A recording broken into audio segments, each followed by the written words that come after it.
السلام عليكم ورحمة الله تعالى وبركاته كلنتي وعنا ونكسن داود مeel kasto muuqaalkeedu ka soo gaarayo waa bahda Daras Media iyo barnaamij cusub oo la magac baxay ku caawiyo dalkaaga barnaamijka ku caawiyo dalkaaga waa barnaamij aan ugu talagalnay inaan dadweynaha reer Soomaaliland kula caawino goobaha ay ku caawinayaan hoteelada waaweyn kuwa dhexe iyo kuwa yaryarba iyo goob kasto ay isugu yimaadaan gobolada Soomaaliland inta karaankayga aanu gaarnay insha Allah taala waan ka soo duubi doonaa caawa waxaan ku suganahay caasimadda Soomaaliland ee Hargeysa waxaanu joognaa laamidan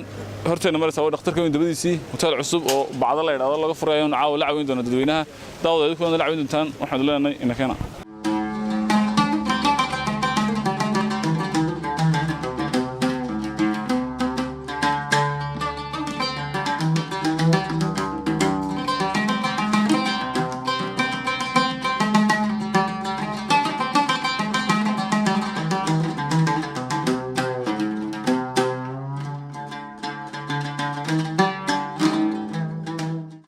داود يا ليمي كان waxa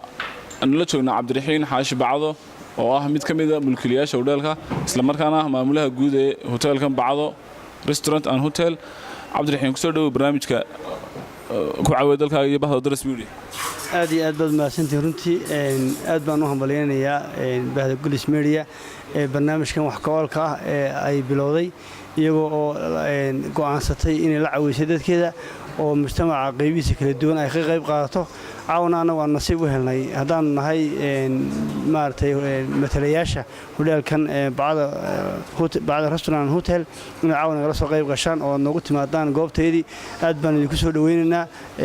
waxaan jecelnahay insha Allah kariim inaad maartay barnaamijkan iyo barnaamijyo kala duwanba aynu marti noogu noqon doontaan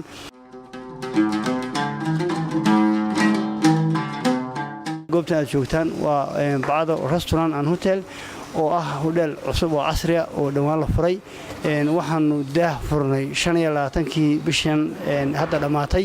oo bishii lixaadna dhaaftay oo ku beegnay maalintii ciidii fidriga ahayd ee barakeysnayd ayaanu hotelkan furitaankiisa sameynay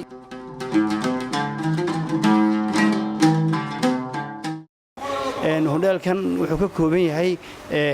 qaybtii cuntada oo cuntooyin casri ah oo kala duwan aan ku soo bandhignay oo aan ku koobnaan cuntooyinkeenii traditionalka ahaa ama soo jireenka ahaa anagoo wadna oo aan ka tagin haddana cuntooyin casri ah oo Asian maartay cuntooyinka Asianka ah aan ku soo kordhinay ayaan ku soo kordhinay waxa kale oo hotelka qayb kamid ah qaybtii shirarka oo ama xafladaha aroosyada meherada ma garanaysaa lagu qabsanayay seminaarada oo qaybta dambe oo qayb hool weyn oo 200 qof qaadaya cafeteria aan fadhinaba kamid ah qayb wadada qaabilsan oo supermarketkii iyo biisadii take away ahayd baa kamid ah runtii mujtamac fara badan oo reer Soomaaliland ugu yaraan 30 qof in ku dhow baa ka shaqeysa oo intaas uga family iyo qoys ka socdaan talafteedu waa horumar maartay wadankii ku soo korodhay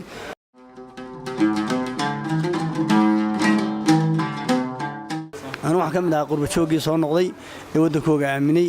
muddo badan ku maqnaa oo maartay 20 sano ku dhow qurbaha ku maqnaa waan saga yimid wadankayga hooyaan soo hiloobay barnaamijkan aan ku hirgelinay aniga iyo familygaygu inaanu hotelkan maartay oo runtii dhaqaale badan ku baxay aan furno dadka badan ay ka faa'iideysteen bulshooyinka reer Soomaaliland marka dadka gana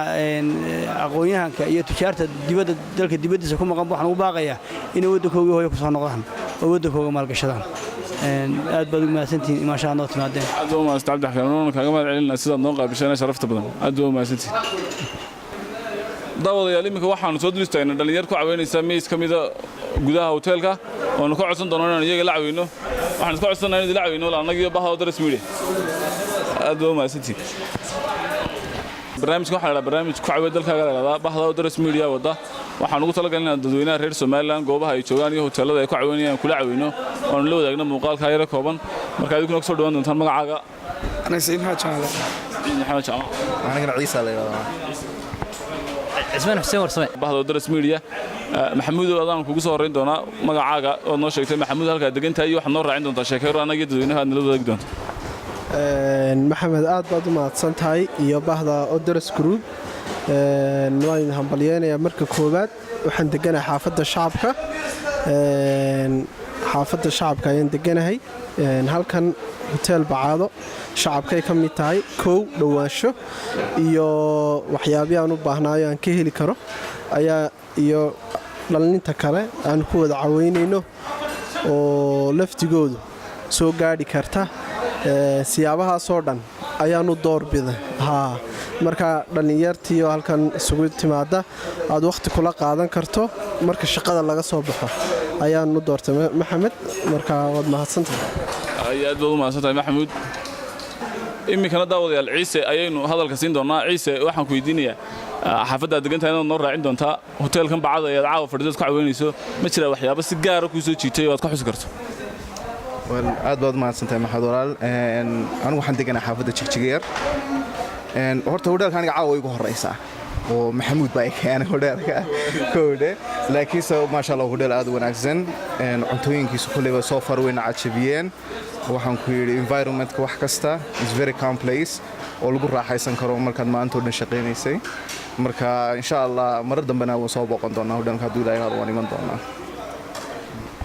aad baa mahadsantiin waxaan idinka mahad celinaa caweyska aad naga ogolateen aad baa dhammaantiin mahadsantiin